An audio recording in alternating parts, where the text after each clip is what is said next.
Hello friends, welcome to Vamja education.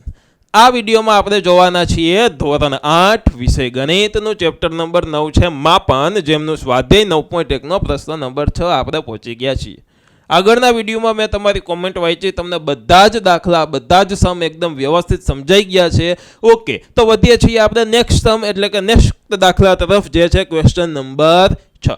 ચાલુ કરતા પહેલા જો તમે આ ચેનલને સબસ્ક્રાઇબ નથી કરી તો સબસ્ક્રાઇબ કરીને બેલ આઇકન દબાવવાનો છે, વિડીયોને લાઇક કરવાનો છે તથા આ વિડીયોને તમારા ફ્રેન્ડ સાથે તમારે શેર કરવાનો છે. ચાલો ફટાફટ સમજવાની શરૂઆત કરીએ. મિત્રો, એક તમને રિક્વેસ્ટ કરવાની છે કે જો તમારે તમારા ધોરણનો કોર્સ ખરીદવો છે, એકદમ બેસ્ટ ભણવું છે, ગુજરાતના હજારો વિદ્યાર્થીઓએ કોર્સ ખરીદેલો છે, તો એ છે વામજા એજ્યુકેશનનો એકદમ બેસ્ટ કોર્સ ધોરણ 8નો. તો ડિસ્ક્રિપ્શનમાં એપ્લિકેશનની લિંક છે, ત્યાંથી તમે તમારો કોર્સ પરચેસ કરી શકો છો. બહુ નજીવી કિંમતે કોર્સ છે. જોઈએ, એક સમબાજુ ચતુષ્કોણ, હવે સમજવામાં ધ્યાન. એક સમબાજુ ચતુષ્કોણ, સમબાજુ શબ્દ આવે એટલે મગજમાં તરત આપણને લાઈટ થવી જોઈએ કે એવો ચતુષ્કોણ કે જેની ચારે ચાર બાજુ કેવી હોય, સમાન હોય. સમબાજુ ચતુષ્કોણની બાજુ 5 સેન્ટીમીટર છે, તો હું સૌથી પહેલા સમબાજુ ચતુષ્કોણ દોરું છું. એવો ચતુષ્કોણ દોરીશ કે જેની ચારે ચાર બાજુ કેવી છે, સમાન છે. માની લ્યો આની ચારે ચાર બાજુ સમાન છે. કેટલી કીધી? 5 સેન્ટીમીટર. તો આ 5 સેન્ટીમીટર, આ બાજુ 5 સેન્ટીમીટર, આ બાજુ 5 સેન્ટીમીટર, આ બાજુ 5 સેન્ટીમીટર. હવે જોજો એક વસ્તુ, અને વેધ 4.8 સેન્ટીમીટર છે. તો વેધનો અર્થ શું થાય? તો કે ઉપરના ખૂણેથી એવો સીધો લીટો દોરો કે નીચે 90 અંશના ખૂણે છેદે. બરોબર? તો આ વેધ દોરી લીધો. વેધ શું થયો? 4.8 સેન્ટીમીટર છે. ડન. તો તેમનું ક્ષેત્રફળ શોધો. હવે મિત્રો એક વસ્તુ જોજો, સમબાજુ ચતુષ્કોણનું ક્ષેત્રફળનું સૂત્ર શું થાય? તો કે એવું થાય કે 1/2 ગુણ્યા બંને વિકર્ણોનો ગુણાકાર. તો વિકર્ણ એટલે શું થાય? તો કે અહીંયાથી આમ લીટો કરો એને વિકર્ણ કહેવાય. તો આમાં તો વિકર્ણ છે જ નહીં, તો શું કરશું? તો આપણે સમાંતર બાજુ ચતુષ્કોણના ક્ષેત્રફળનું સૂત્રનો યુઝ કરશું. શું કામ? તો કે સમબાજુ ચતુષ્કોણ હોય એ સમાંતર બાજુ ચતુષ્કોણ પણ હોય. બરોબર? એટલા માટે. તો સમાંતર બાજુ ચતુષ્કોણનું ક્ષેત્રફળ શું થાય? પાયો ગુણ્યા વેધ. આ છે પાયો, આ છે વેધ, એ બંનેનો ગુણાકાર આપણને ખ્યાલ છે. તો જોજો જે પેલા ક્ષેત્રફળ શોધીએ. સમાંતર બાજુ ચતુષ્કોણ, સમાંતર બાજુ ચતુષ્કોણ નું ક્ષેત્રફળ બરાબર પાયો ગુણ્યા વેધ. ઘણી જગ્યાએ વેધને ઊંચાઈ પણ કહેતા હોય. શું કહેતા હોય? ઊંચાઈ પણ કહેતા હોય. જોઈ લ્યો, આ શું છે? ઊંચાઈ જ છે ને. બરોબર? એટલે તમારે જોવાનું વેધ કેવો હોય તો વેધ કહી શકો, ઊંચાઈ કેવું હોય તો ઊંચાઈ કહી શકો. ચાલો, પાયો કેટલો છે? પાયો 5 સેન્ટીમીટર, એટલે 5 ગુણ્યા વેધ કેટલો છે? 4.8 સેન્ટીમીટર. સર, આમાં તો પોઈન્ટ આવ્યું. પોઈન્ટ આવે ને આપણે બીવાનું નથી. આપણી પાસે પોઈન્ટનું એક સરસ મજાનું સોલ્યુશન છે. શું છે? તો કે ગણવાનું પાછળથી કેટલા આંકડા પછી પોઈન્ટ છે. તો છેલ્લે જોઉં તો પાછળથી એક આંકડા પછી પોઈન્ટ છે. જ્યારે એક આંકડા પછી પોઈન્ટ હોય ત્યારે છેદમાં શું કરી દેવાના? પોઈન્ટ કાઢી અને 10 મૂકી દેવાના. ચાલો, હવે સહેલું થઈ ગયું? તો કે હા સર, હવે તો સહેલું થઈ ગયું. છેદ ઉડાડવો હોય તો એવું ડો. જુઓ, 5 2 10, 5 5 ગયા 48 અડધા, 4 અડધા 2, 8 અડધા 4, 24 2 48. જવાબ આવી ગયો 24. ક્ષેત્રફળ હોય ન્યા તમારે સેન્ટીમીટર વર્ગ એટલે કે એકમ લખવાનો અને એની ઉપર વર્ગ લખવું જરૂરી છે. તો ચાલો ફટોફટ લખું. શું આવ્યું? 24. આ 2 અને અહીંયા 2 ગુણ્યા 48 એટલે એ 2 ઉડી જાય. 24 સેમી વર્ગ. આ શું થઈ ગયું? તો કે આ ક્ષેત્રફળ થઈ ગયું. અહીંયા શું દાખલો પૂરો થઈ ગયો? નહીં, આપણે રકમ તો અહીંયા સુધી જ વાંચી છે. ક્ષેત્રફળ શોધો.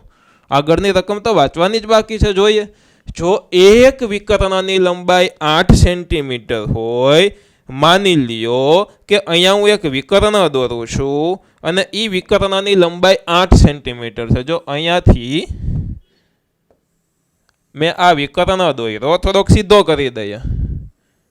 ચાલો આ વિકર્ણ દોર્યો અને એની લંબાઈ કેટલી કીધી છે? 8 સેન્ટીમીટર હોય તો બીજા વિકર્ણની, એટલે કે અહીંયાથી આમ વિકર્ણ દોરું તો એની લંબાઈ આપણે શોધવાની થાય. તો હમણાં મેં તમને એક સૂત્ર કીધું હતું, સમબાજુ ચતુષ્કોણના ક્ષેત્રફળનું સૂત્ર શું હતું? તો ચાલો એમાં આપણે જોઈએ આગળ. તો સમબાજુ ચતુષ્કોણનું ક્ષેત્રફળ, સમબાજુ ચતુષ્કોણ, સમબાજુ ચતુષ્કોણનું ક્ષેત્રફળ બરાબર 1/2 ગુણ્યા બંને વિકર્ણોનો ગુણાકાર. હવે બંને વિકર્ણોનો ગુણાકાર એનો મતલબ એમ થાય વિકર્ણ 1 ગુણ્યા વિકર્ણ 2. તો કે તમે કહેશો હા સર એમ લખી શકીએ ને કે પેલું વિકર્ણ ગુણ્યા બીજું વિકર્ણ, એમ લખી શકાય કે ન લખી શકાય? તો કે હા લખી શકાય. તો જોજો 1/2 ગુણ્યા વિકર્ણ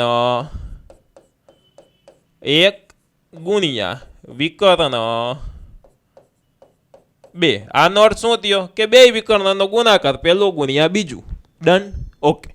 હવે જો મેં કીધું તો સમબાજુ ચતુષ્કોણ હોય બરાબર, તમામ સમબાજુ ચતુષ્કોણ નહીં પરંતુ સમબાજુ ચતુષ્કોણ છે સમાંતર બાજુ ચતુષ્કોણ પણ હોઈ શકે. તો આમાં સમબાજુ ચતુષ્કોણનું ક્ષેત્રફળ એટલે આ જ થયું સમાંતર બાજુ ચતુષ્કોણનું ક્ષેત્રફળ, કારણ કે મેં કીધું કે સમબાજુ ચતુષ્કોણ એ સમાંતર બાજુ ચતુષ્કોણ હોઈ શકે. તો હવે જોજો સમબાજુ ચતુષ્કોણનું ક્ષેત્રફળ કેટલું આવ્યું આપણી પાસે? 24 સેન્ટીમીટર વર્ગ આવ્યું. તો ક્ષેત્રફળ આપણી પાસે છે આ ક્ષેત્રફળ બરાબર 24 બરાબર આ 1/2 છે, એમને એમ લખો. હવે એક વિકર્ણનું આપણને માપ આપેલું છે, અહીંયા આપ્યું છે 8 સેન્ટીમીટર, અહીંયા પણ આ રેડ કલરથી મેં દર્શાવ્યું છે 8 સેન્ટીમીટર. તો વિકર્ણ 1 8 સેન્ટીમીટર અને વિકર્ણ 2 બીજો વિકર્ણ આપણે શોધવાનો છે. ડન. હવે ચાલો આગળ જોઈએ. તો જોજો 4 2 8 ચોકડો થઈ ગયો. હવે આ 4 અહીંયા ગુણાકારમાં છે, આ બાજુ ગુણાકાર હોય બરાબરની સામે લઈ જાય તો શું થાય? ભાગાકાર થાય. અંશમાં હોય તો સામે જાય તો છેદમાં જાય. તો 24 ના છેદમાં આ 4 બરાબરની સામે ગયા એટલે છેદમાં ગયા બરાબર વિકર્ણ 2. હવે 24 ભાગ્યા 4 કરવાના, કર્યા સૌને આવડે. 6 4 24. તો કે 6 4 24 થાય એટલે 6 ગુણ્યા 4. આ 4 ગયા, વૈધા કેટલા? 6. શું આવ્યો? વિકર્ણ 2 નું માપ કેટલું આવ્યું? 6.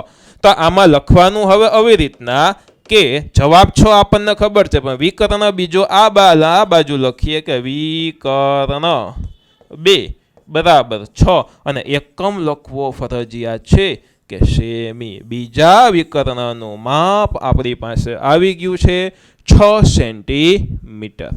તો અહીંયા હવે આપણો દાખલો કમ્પ્લીટ થઈ જાય એની પહેલાં હું જવાબ ચેક કરી લઉં. ક્ષેત્રફળ 24 સેન્ટીમીટર અને વિકર્ણ છે 6 સેન્ટીમીટર. તો કે વિકર્ણ 6 અને ક્ષેત્રફળ 24 સેન્ટીમીટર. આ દાખલાનો કી પોઈન્ટ એટલો જ હતો કે સમબાજુ ચતુષ્કોણ છે સમાંતર બાજુ ચતુષ્કોણ પણ હોઈ શકે. બે તમને સૂત્ર હવે આવડી ગયા કે સમાંતર બાજુ ચતુષ્કોણનું ક્ષેત્રફળનું સૂત્ર શું થાય? તો કે પાયો ગુણ્યા વેધ. સમબાજુ ચતુષ્કોણના ક્ષેત્રફળનું સૂત્ર શું થાય? 1/2 ગુણ્યા બંને વિકર્ણોનો ગુણાકાર એટલે કે વિકર્ણ 1 ગુણ્યા વિકર્ણ 2. તો પહેલા આપણે સમાંતર બાજુ ચતુષ્કોણના ક્ષેત્રફળનું સૂત્ર મૂકીએ ને ક્ષેત્રફળ શોધી લીધું, કારણ કે એમાં વિકર્ણો આવતા જ નથી સૂત્રમાં. તો આપણી પાસે બીજો વિકર્ણનો નહોતો તોય આપણે ક્ષેત્રફળ શોધાઈ ગયું, કારણ કે પાયો ગુણ્યા વેધ હતો. અને પછી શું કર્યું? સમબાજુ ચતુષ્કોણના ક્ષેત્રફળનું સૂત્ર મૂકી દીધું બરોબર. અહીંયા આપણે ક્ષેત્રફળ મૂકી દીધું. ક્યાં વયું ગયું? તો કે જોજો અહીંયા આપણે ક્ષેત્રફળ મૂકી દીધું. આ રહ્યું ક્ષેત્રફળ, એની કિંમત મૂકી દીધી. અહીંયા વિકર્ણ 1 ની કિંમત મૂકી દીધી 1/2 એમનેમ, અને વિકર્ણ 2 શોધવાનો હતો તો એ આપણે શોધી લીધો.